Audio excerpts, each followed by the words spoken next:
All right, if you're a fan of Full Metal Alchemist, you already know this show is, well, it's way more than just some incredible action scenes.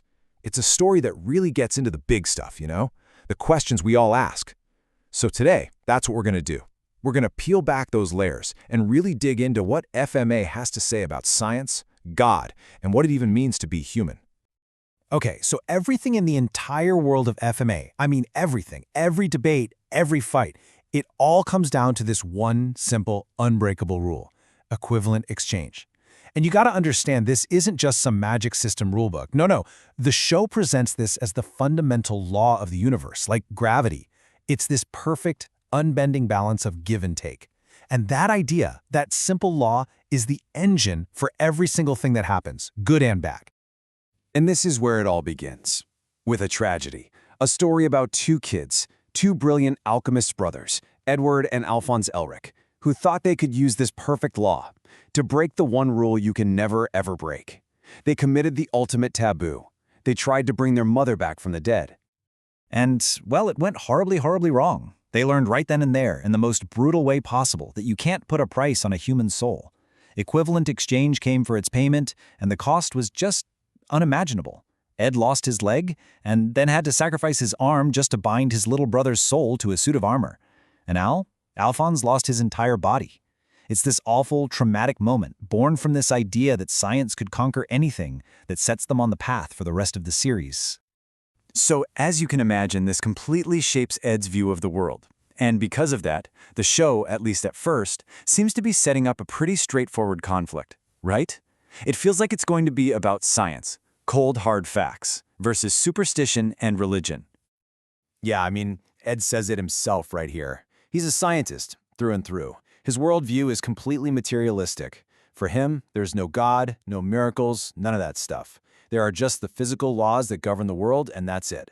He truly believes that alchemy is the key to understanding everything, and anything else is, well, it's just a fantasy. And we see this attitude play out perfectly in one of the first big arcs. The Elric brothers walk into this town led by Father Cornello, a guy who's performing what everyone thinks are miracles from God. But Ed, being Ed, takes one look and knows exactly what's going on. It's not a miracle, it's just alchemy. He calls him out, exposes him as a total fraud, and the lesson seems pretty simple, right? Science is real, religion is a lie. But yeah, it's Full Metal Alchemist. You know it's not going to be that simple. Because right when you start to think, okay, I get it, science good, religion bad, the show just completely flips the script on you. It takes that simple idea and shatters it, forcing Ed and us to confront a much, much darker question. And this, for me, is where the show just gets so incredibly smart. Because now it turns its focus away from critiquing blind faith in a God and starts critiquing blind faith in science. It starts to show us the absolute nightmares that can happen when the quest for knowledge has zero moral compass. Which brings us to, this guy, Shao Tucker, and one of the most notoriously gut-wrenching moments in all of anime. He's a state alchemist, so he's basically a government-funded scientist. And his job? Creating chimeras, fusing two living things together to make a new one. It's pretty dark stuff, but hey, the military finds it useful. So Tucker's about to lose his job, his funding is on the line, and he does something that is just unthinkable. He takes his own little girl, Nina, and their dog, and fuses them together. And his reason, his justification for it is right here, and it will just freeze your blood. He basically says that sacrificing his morality, his own daughter, is just the price you have to pay for the advancement of science. It's this horrifying logic that progress is the only thing that matters, no matter the human cost. And the thing is, Shao Tucker isn't just one bad apple. He's a symptom of a much bigger problem. The entire organization he works for, the state alchemists, they were literally created to be human weapons. Their whole purpose was to serve in a brutal war of extermination against the people of Ishval.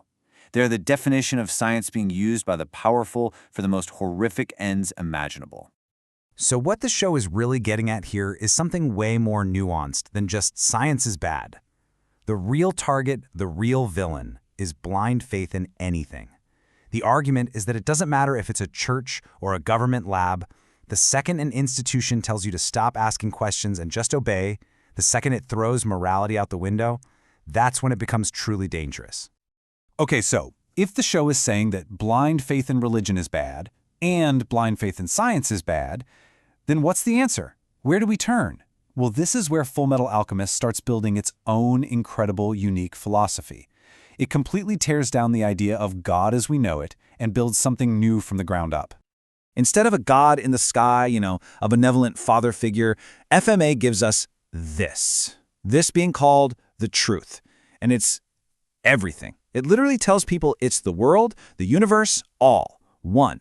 It's not good, it's not evil, it's just a neutral, cosmic judge that enforces the rules. It's like a giant mirror that shows you exactly who you are. It is God, but probably not like any God you've ever thought of before.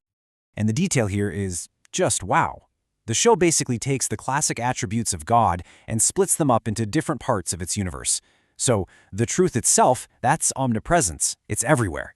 The gate of truth that every alchemist sees, that's omniscience. It holds all the knowledge in the universe. And then there's the eye of God, which is omnipotence, the raw power to create. See, it's not a single being pulling the strings. It's a whole metaphysical system. So, with this whole new way of looking at the universe, the story finally starts heading towards its ultimate conclusion. And we learn that the answer, the real path forward, isn't about picking the right God or finding the right scientific theory. Turns out, the answer was never out there in the cosmos. It was inside us all along. And this all comes to a head in the final battle, which is really a battle of two completely opposite ideas. You've got the main villain, Father, on one side. His whole plan is to become perfect by literally shedding his humanity and swallowing God. And then you've got Ed, and his journey has been the total opposite. Not about becoming more than human, but about embracing his humanity, flaws and all, and trying to make things right. So, here we are, the final confrontation. Ed is standing face to face with the truth, with God itself. And he's given a choice. He can get his brother's body back, but the price is his alchemy. All of his power, his special connection to the universe. And look how the truth asks the question. It frames it like a loss, like Ed would be reducing himself, becoming less than he is. But Ed's answer, this one line, is the entire point of the whole show. He just flat out rejects the question. Reduce myself, he says? Being human isn't a downgrade. It's not a step down. It's what he's always been. It's this incredible, powerful moment of accepting himself, his flaws, and just being human. And then the most amazing thing happens. The truth, this all-powerful cosmic being, it smiles, and it tells him, you beat me. By choosing to be just a human instead of reaching for godhood, Ed found the right answer. He didn't just win the fight, he won the whole argument the series has been having from the very beginning. So in the end, that whole epic quest, the search for the Philosopher's Stone, all the fights, all the loss, it all boils down to this one single idea. The grand prize at the end of the journey wasn't some ultimate power. It wasn't becoming a god. It was just getting to be human, with all the messiness and joy and pain that comes with it. And that's really the final thought the show leaves you with, isn't it? That maybe the whole point of life isn't about looking up to the heavens or trying to unlock some cosmic secret. Maybe it's about looking inside ourselves. Maybe the ultimate journey isn't about trying to become a god, but just figuring out how to be a good human. And what does that even mean?